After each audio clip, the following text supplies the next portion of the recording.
Anders Ericsson is an expert in the field of what makes top performers get to the level they are and what really makes them world class. And one of the things that is certainly true is that the top performers are putting in a lot more time than the mid performers and the bottom performers. They've definitely put in that time, but it's not only that they've just put in that time, because actually Malcolm Gladwell took Anders Ericsson's works and he said, well, he just interpreted them as, well, as long as you put in 10,000 hours, you're basically going to become an expert. And Anders Ericsson says, well, it's not that simple.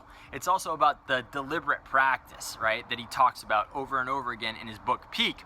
And so what is deliberate practice? Well, I'll give you an example. In the Korean War, the U.S. started losing a lot of fighter pilots, right? So in the beginning, they were basically, for every one plane that they shot down, they were losing like, less than one plane. And then it got to a point where it was going to a 1-to-1 ratio. They'd shoot down a plane, they'd lose a plane.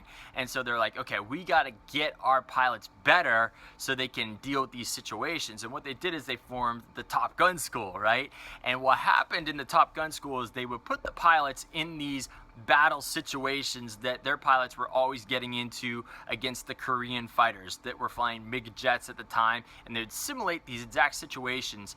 And what happens, they get the simulations got better and better and tougher, and by doing that, the pilots that were going over to Korea were getting better and better and better and better results, right? And that is what the power of deliberate practice is. It's not just going out there and doing that. And what they found was that really good musicians too were putting in better practice than an average musician as well, and that they were putting in deliberate practice to work on certain areas, and they had ways of judging whether their practice was working, right? They had numbers, they had ways to track things to see if they were in fact getting better, right? So it's not just putting in that time, it's also putting in the specific time, right?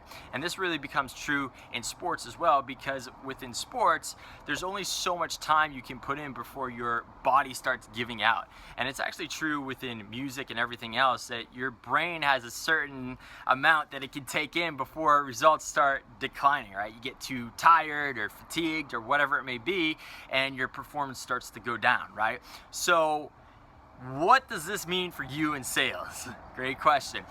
It means that you got to put in the time. Definitely got to put in the time. Putting in those hours definitely works, but you also got to put in the specific training to help you get better, and the deliberate practice. That is vital. So work on your objections, work on your closing skills, right? Work on your prospecting skills, whatever those may be.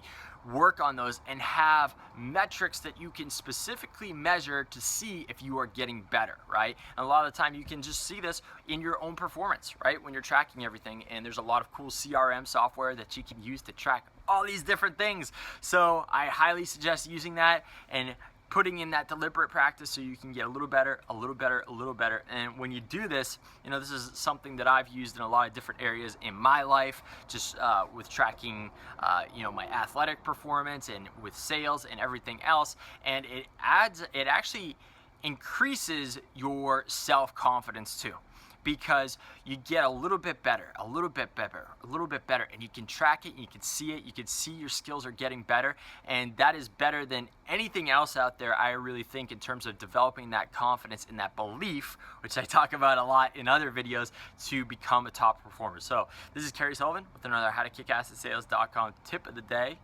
and I'll see you on the next one. Bye-bye.